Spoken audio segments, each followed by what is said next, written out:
Bien, vamos a desempacar todo esto. Hola y bienvenidos a todos a este análisis profundo. Yo soy su anfitrión y aquí a mi lado está nuestra experta en ingeniería para desmenuzar un tema que, de verdad, cambia por completo la perspectiva sobre la mecánica automotriz. Hola a todos. Así es, hoy traemos un análisis súper fascinante. Porque normalmente cuando uno piensa en cambiar un embrague, pues se imagina puro trabajo de fuerza bruta, ¿no? Claro, uno se imagina mucha grasa, llaves de impacto gigantes, metales súper pesados. Exacto, sudor y palancas. Pero los documentos que analizamos para este análisis profundo, que incluyen manuales de ingeniería metrológica y guías técnicas de talleres de altísimo nivel, nos revelan una realidad muy distinta. Sí, totalmente. Hacer esto bien no es un trabajo de fuerza. Es, a todos los efectos, una cirugía a corazón abierto para un automóvil. Fíjate que esa analogía de la cirugía me parece perfecta para nuestra misión de hoy. Porque, hace cuenta, imagínate la escena. Alguien acaba de gastar una buena lana en un kit de embrague nuevecito, ¿verdad? Ajá, una inversión importante. Y esa persona se pasa todo el fin de semana haciendo la talacha debajo del auto. Aprieta el último tornillo, se sube, enciende el motor y al pisar el pedal, un ruido metálico aterrador destruye toda la inversión al instante. ¡Qué terror! 0 kilómetros recorridos y la pieza ya es chatarra. Literal. Y el culpable de todo este desastre, un error de orientación de un solo milímetro. Por eso hoy vamos a extraer los secretos técnicos más guardados para lograr una alineación perfecta. Y es que entender el porqué detrás de cada regla geométrica en estos manuales no es solo un capricho para puristas, ¿eh? No se están uniendo dos bloques de metal inanimados. Se está acoplando el corazón que genera la energía, o sea, el motor, con el cerebro mecánico que la distribuye, que es la transmisión. Claro. Un solo paso omitido por prisa puede destruir un tren motriz entero. Hablamos de evitar reparaciones falidas, trepidaciones que hacen que todo el tablero vibre y dolores de cabeza monumentales. Pues mira, leyendo sobre los preparativos me surgió una duda enorme sobre este protocolo de quirófano. Los manuales son súper enfáticos en preparar el entorno. Y empiezan con el volante de inercia, la superficie del motor donde se acopla el embrague. Indican que hay que darle un lijado circular con lija metálica muy fina, de grano 320 a 400. Así es, un paso crítico. A ver, he lijado madera antes, pero lijar una pieza de metal vital del motor suena a que vas a rayar y arruinar el componente a propósito. O sea, ¿por qué no basta con pasarle un trapo con desengrasante y ya? Pues es una duda súper válida. Instintivamente pensamos que rayar metal es malo. Pero aquí, la física de la fricción dicta las reglas. Ok. El volante de inercia, después de soportar miles de kilómetros de fricción extrema y calor con el disco viejo, sufre un cambio a nivel molecular en su superficie. ¡Órale! Se cristaliza. Literalmente se vuelve como un espejo endurecido y muy resbaladizo. Si simplemente se instala el material de fricción del disco nuevo contra ese espejo de metal, pues la pasta no va a tener dónde morder. Va a patinar desde el día 1. O sea, es como tratar de frenar con llantas lisas sobre hielo en lugar de asfalto rugoso. Exactamente esa es la física. Ese lijado circular, que por cierto siempre debe hacerse con un bloque de apoyo firme para no crear ondas, tiene la función de romper ese cristalizado. Para crear agarre. Claro, crea una micro rugosidad, como un patrón, que permite el asentamiento correcto entre los dos materiales. Tiene todo el sentido. Y luego los manuales mencionan el plato de presión nuevo, lo que conocemos como la prensa. Dicen que viene bañada en aceite de fábrica y que hay que usar un limpiador de frenos que estrictamente no contenga acetona. 0 acetona. Entiendo perfectamente lo de quitar el aceite protector, pero ¿qué bronca hay con la acetona? El problema con la acetona es el residuo químico invisible que deja. La prensa nueva viene con esa película aceitosa simplemente para que no se oxide mientras pasa meses en un estante. Lógico. Hay que quitarla porque si ese aceite toca el disco nuevo, se quema en el primer arranque y lo cristaliza instantáneamente. Pero si usas un limpiador con acetona, los vapores y los residuos pueden impregnarse en los poros de la pasta del disco. Uy, claro. E incluso resecar los retenes de aceite cercanos en el motor. Se requiere un limpiador que se evapore al 100% sin dejar absolutamente nada atrás. Vaya nivel de paranoia química, qué locura. Pero bueno, Digamos que ya tenemos la superficie microrrugosa perfecta y la prensa inmaculada. Aquí los manuales señalan el error fatal del que hablábamos al principio. La famosa regla de oro de la orientación. Exacto. Resulta que los discos tienen lado. El lado más plano va hacia el motor y el lado prominente, donde está el núcleo con los resortes, va hacia la prensa. Ahora, tratando de visualizar la mecánica del desastre. Si alguien arma esto al revés, es básicamente como intentar ponerse los zapatos en el pie equivocado. O como intentar cerrar una puerta cuando dejaste la traba del cerrojo por fuera. Por más que empujes, el metal va a chocar contra el marco. Y si usas la fuerza, ¿vas a arrancar las bisagras? Sí, la física del problema es brutal. El disco está diseñado con una simetría muy específica. Ese lado prominente del núcleo necesita alojarse en el espacio hueco que ofrece el diafragma de la prensa. Claro, necesita su espacio. Si lo inviertes, ese núcleo estriado va a terminar apuntando hacia el motor y ahí simplemente no hay espacio. Físicamente va a chocar contra las cabezas de los tornillos que sujetan el volante de inercia. Ay, no me digas. O sea que choca fierro con fierro. Y lo trágico es que, a veces, quien lo instala no se da cuenta al apretar la prensa. El disco se empieza a deformar en silencio bajo la inmensa presión de los tornillos de fijación. Se va doblando. Se dobra, y en el instante en que se enciende el motor, esos tornillos del volante, girando a 1000 revoluciones por minuto, actúan como una sierra circular contra el núcleo del disco. Destrucción instantánea. Totalmente irreversible. Detenerse 3 segundos a buscar el bisel en el mandril o las marcas impresas que dicen lado del motor ahorra miles de pesos en piezas rotas. Definitivamente la lógica espacial va antes que agarrar cualquier herramienta. Ahora, si el disco ya está en la orientación correcta, eso me genera otra pregunta. ¿Dónde se ancla todo esto? Ajá, el punto de apoyo. Porque el disco y el eje de la transmisión no flotan por arte de magia en el aire, ¿verdad? Y leyendo los diagramas, me di cuenta de que todo este ensamble masivo depende de una pieza casi cómicamente pequeña. El rodamiento piloto, o valero piloto. El valerito ese, sí, es diminuto. Y sinceramente, si yo estuviera tirado debajo de un auto un sábado por la tarde, sudando, lleno de grasa, y veo que ese valero viejo se ve más o menos decente, pues la tentación de dejarlo ahí para ahorrarme media hora de trabajo es enorme. Es una tentación muy común. Porque las guías técnicas prohíben rotundamente reutilizarlo. Pues lo fascinante aquí es cómo la ingeniería mecánica castiga implacablemente esa clase de flojera. Ese rodamiento diminuto es el ancla. El ancla, ok. Es el punto de apoyo maestro para todo el peso y la rotación del eje de entrada de la transmisión. Hay que pensar en las fuerzas de torsión que operan allá abajo. Son altísimas. Cuando alguien pisa el pedal del embrague en un semáforo, el motor sigue girando a unas 800 o 1000 revoluciones por minuto. Pero el eje de la transmisión, que está conectado a las ruedas que están detenidas, se detiene por completo. A ver, espérame. O sea que ese valero está soportando una fricción brutal mientras una mitad del sistema gira rapidísimo y la otra está totalmente estática. Exacto. Es la única frontera física que permite esa diferencia de giro extremo sin que los metales se fundan. ¡Wow! Y si el valero viejo está un poco reseco o gastado, ¿qué le hace al sistema nuevo? Genera lo que en metrología se llama vibración excéntrica.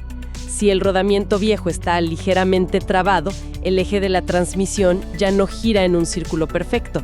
Empieza a oscilar, a vibrar fuera de su centro geométrico. Y me imagino que eso se transfiere al disco. Se amplifica como un látigo a lo largo del eje. Actúa como un martillo vibratorio de alta frecuencia directamente sobre los amortiguadores del disco nuevo. En cuestión de semanas, esa vibración destruye el disco. Anula por completo toda la perfección geométrica de la pieza nueva. Así es. Por eso siempre hay que extraerlo, poner uno nuevo y aplicar solo una capa microscópica de lubricante. Y ojo, microscópica, porque si se pone mucha grasa, la fuerza centrífuga del motor la va a escupir directamente hacia la pasta del disco. ¿Y lo arruinas también? ¡Qué locura! ¿Una pieza del tamaño de una moneda dictando el destino de todo el tren motriz? Sí, es el ancla fundamental. Pero eso me genera un problema logístico gigante. A ver, tenemos el ancla en el motor. Y luego tenemos una transmisión que pesa 30 kilos y que se va a montar después. ¿Cómo garantizas que el disco quede perfectamente centrado en el aire para que el eje de la transmisión le atine a esa pequeña ancla a ciegas? el famoso centrado maestro. Sí, porque los manuales muestran herramientas muy sofisticadas, centradores universales con conos que se expanden. Pero fíjate que me encontré con un método manual en las fuentes, el truco táctil de los 6 puntos. Es una maravilla ese método. Me pareció una genialidad absoluta. Es un método excelente cuando no se tiene la herramienta especializada a la mano en el taller. ¿Cómo lo describen las guías que revisaste? Pues básicamente dicen que colocas la prensa sobre el disco, pero aprietas los 6 tornillos perimetrales solo un poquito con la mano. Ajá, sin darles torque. Exacto. De modo que el disco todavía pueda deslizarse libremente si lo empujas. Luego, metes los dedos por las ventanas de la prensa y vas empujando el disco hasta que su borde exterior quede perfectamente a ras, al mismo nivel que el borde de la prensa. Comprobando en los 6 puntos perimetrales. ¿Sí? Y me pareció fascinante porque es como leer braille. Haz de cuenta que estás alineando los bordes de un mazo de cartas ciegamente, confiando en el tacto humano para resolver un problema de alineación. Y funciona por una ley física ineludible en el diseño de estos metales. El disco de embrague y el plato de presión tienen exactamente el mismo diámetro exterior. Siempre coinciden. Siempre. Si la circunferencia del disco está perfectamente alineada a ras con la prensa en todo su perímetro, entonces, por pura matemática, el centro estriado del disco estará en la línea exacta del cigüeñal. Es una solución súper brillante. Es altísimo. Gigantesco. El objetivo subyacente, ya sea con tu truco táctil o con los conos de expansión, es asegurar que el eje piloto simulado continúe la línea recta del cigüeñal. Si fallas por un solo milímetro, cuando llegue el momento de subir la pesada caja de cambios, el ensamble será físicamente imposible. El eje estriado chocaría contra el metal, claro. Y las guías también son súper estrictas sobre lo que pasa justo después de centrarlo. Mencionan que apretar la prensa no es nada más darle con la llave hasta que tope. No, para nada. Hablan de un apriete en 3 fases y en un patrón de cruzo de estrella. Si la pieza ya está centrada, o sea, ¿qué importa en qué orden pongo los tornillos? Importa muchísimo por el resorte de diafragma, que es como el corazón de la prensa. Es una pieza de acero templado con forma cónica. Si aprietas un tornillo al máximo de un solo lado, estás obligando a ese acero a doblarse de manera asimétrica. Lo deformas. Se alabea y se deforma permanentemente. El apriete en cruz y por etapas garantiza que el diafragma baje de manera uniforme y paralela contra el disco. Si omites esto, supongo que el auto tiembla, ¿no? El vehículo va a temblar violentamente cada vez que intentes arrancar en primera, porque el diafragma deformado va a aplicar presión de forma muy dispareja. ¡Wow! Y aquí es donde los manuales se ponen, realmente intensos. Porque todo esto que acabamos de hablar aplica para embragues normales. Pero la industria introdujo un sistema llamado embrague autoajustable, o SAC por sus siglas en inglés. Los famosos embragues SAC. Sí, y leyendo los procedimientos casi me voy de espaldas. A ver, si alguien que no es mecánico lee esto, pensaría que es una broma. ¿Me estás diciendo que el simple hecho de atornillar la pieza nueva directamente contra el volante autodestruye su calibración para siempre? Así de drástico es. Y te digo que es uno de los errores más caros que se cometen en los talleres actualmente. Un embrague SAC tiene en su interior un complejo anillo con rampas inclinadas y unos pequeños resortes de compensación. Para compensar el desgaste de la pasta, ¿verdad? Exactamente. Mantiene la suavidad del pedal compensando ese desgaste interno. Pero si intentas instalarlo como un embrague tradicional de los años 90, cometes un error fatal. Al apretar los pernos directamente para acercar la prensa al volante, estás aplicando lo que en metrología llamamos carga antagónica. Fíjate que me cuesta visualizar eso de la carga antagónica. A ver, yo pongo la prensa, empiezo a apretar los tornillos con mi llave. ¿Qué está pasando adentro de la pieza en ese milisegundo? Pues mira, al apretar esos pernos, estás usando las roscas para vencer la inmensa resistencia del resorte de diafragma. El problema es que el anillo sensor de este embrague está diseñado precisamente para detectar variaciones de fuerza en ese diafragma. Ah, ok. Cuando aplicas esa fuerza bruta con los tornillos durante la instalación, el sensor se confunde. Interpreta esa fuerza de reacción como si el disco hubiera sufrido un desgaste masivo y repentino de 10 años en un solo segundo. ¡Qué locura! Se activa solo. El mecanismo se dispara, las rampas giran para compensar ese desgaste fantasma y la pieza nueva queda descalibrada internamente al tope máximo. O sea, arruinas una pieza carísima, solo por usar una llave normal. Sí, El pedal va a quedar duro como una piedra o el embrague va a patinar, y no hay forma de revertirlo. Las fuentes dicen que la única salvación, la solución obligatoria, es usar una herramienta especial enorme, un compresor de husillo de 3 brazos que empuja el centro del diafragma hacia abajo de forma controlada antes de siquiera tocar los tornillos. Exacto, para quitarle la tensión antes de fijarlo. Y por cierto, esos tornillos llevan un torque bajísimo, usualmente de unos 10.5 Nm porque tienen rosca fina. Pero me surge una duda enorme al leer esto. ¿Por qué los ingenieros crearían un sistema tan delicado? Es un dolor de cabeza monumental para cualquier mecánico. Pues esa es la paradoja de la ingeniería automotriz moderna. Se hace por una exigencia del mercado que ya es innegociable, el confort absoluto del conductor. Claro, la comodidad. En un auto antiguo, a medida que el disco se desgasta con los años, la geometría cambia y el pedal se vuelve progresivamente más duro. Te terminas cansando en el tráfico. Sí, la pierna izquierda te queda doliendo. Totalmente. El sistema SAC se inventó para que la comodidad constante del pedal sea idéntica en el kilómetro 1 que en el kilómetro 100.000. Pero esa suavidad tiene el costo de requerir un procedimiento de instalación casi de laboratorio. Es un intercambio bastante drástico. Comodidad constante a cambio de cero tolerancia a la improvisación. Pero bueno, digamos que superamos el campo minado del sistema SAC. El embrague ya está calibrado, centrado perfectamente y con su torque exacto. Ahora viene el paso más físico. Acoplar la pesada caja de cambios. Sí, el matrimonio perfecto. Y de nuevo, en los documentos saltan detalles microscópicos. Mencionan mucho los casquillos guía o guías de espiga. Son críticos. Son unos cilindros de metal diminutos que van en el bloque del motor. Si de casualidad se caen al piso y se pierden, los tornillos de la campana son enormes. No centran la transmisión por sí solos. Ese es un mito peligrosísimo en los talleres. Los tornillos de la campana solo tienen una función, que es unir y mantener juntas las dos piezas pesadas. Pero no alinean. No alinean absolutamente nada. Los que garantizan el paralelismo perfecto entre el motor y la caja son exclusivamente esos pequeños casquillos guía. Si falta tan solo uno, la transmisión completa va a quedar desalineada por un par de milímetros. ¿Y esos 2 milímetros se traducen en qué? ¿En ruido, desgaste? Se traducen en fatiga por flexión. Imagina que el eje primario de la transmisión entra en el disco en un ángulo casi imperceptible. Cada vez que el motor da una vuelta, está forzando físicamente al disco a doblarse hacia adelante y hacia atrás. O sea, si un motor en carretera va a 3.000 revoluciones por minuto, estás doblando el centro de acero del disco 3.000 veces por minuto.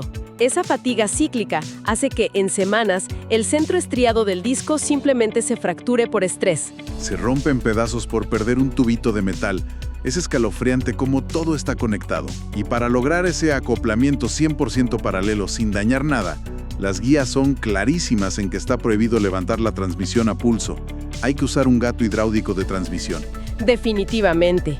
Una caja pesa unos 30 kilos. Claro, si tienes a varias personas sudando y cargando a pulso, pierden la coordinación. Es imposible mantener un avance derechito. Y si la caja se inclina hacia abajo cuando el eje ya está metido, hace palanca y dobla el disco. Es como el acoplamiento de una nave espacial a una estación orbital. Debe ser un deslizamiento perfecto. Sin forzar absolutamente nada. Si hay resistencia, algo está mal. Y hablando de resistencia, ¿qué pasa si vas avanzando con tu gato hidráulico y las estrías del eje no quieren encajar con las del disco? La tentación de meter un par de tornillos y usar la pistola de impacto para que cierren a la fuerza debe ser gigante. Esa tentación es el camino directo al desastre. Y de hecho es la regla inquebrantable de este ensable. Siempre se hace sin carga. Sin forzar. Bajo ninguna circunstancia se deben usar los tornillos de la campana para forzar la unión. Si la caja no asienta plana contra el motor por sí sola, te detienes de inmediato. Si usas la fuerza del tornillo, vas a deformar irreversiblemente la chapa de arrastre del disco nuevo. Entonces, ¿cuál es el truco si no coinciden las estrías? El truco de acoplamiento es súper sutil. Simplemente engranas una velocidad en la caja y giras sutilmente el cardán o el diferencial con la mano. Eso hace que el eje primario rote un poquito, permitiendo que los dientes encuentren su camino y la caja encaje como un guante. Pura paciencia geométrica que salva miles de pesos. Cero violencia. Pues llegamos al final de este recorrido y sinceramente, para quienes nos escuchan, la perspectiva cambia por completo. Esta inmersión nos demuestra que ser bien informado en mecánica no es tener fuerza bruta, es respetar la geometría, la limpieza y los procedimientos precisos. Totalmente de acuerdo. Este conocimiento empodera muchísimo para evitar dolores de cabeza. Y de hecho, al observar toda esta perfección mecánica, surge una reflexión inevitable sobre el futuro. A ver. A medida que el mundo transita hacia los vehículos 100% eléctricos que usan tracción directa y motores que no necesitan desacoplarse. Cierto, no tienen embrague tradicional. Exacto. Todos estos complejos y hermosos ecosistemas de fricción, diafragmas, alineación milimétrica y embragues autoajustables están destinados a desaparecer. ¡Wow! Y eso deja una pregunta flotando para la reflexión. Al perder esto, perderemos también una parte fundamental del arte y la destreza del toque humano en la ingeniería mecánica, ¿o simplemente estamos evolucionando hacia un tipo diferente de precisión? Es una pregunta súper provocativa para llevarnos a reflexionar. El arte tangible del metal contra una precisión invisible. Mientras sigan existiendo estos sistemas de fricción, el respeto por su ingeniería tiene que ser primordial. Mantengan esa curiosidad activa y nos escuchamos en el próximo Análisis Profundo.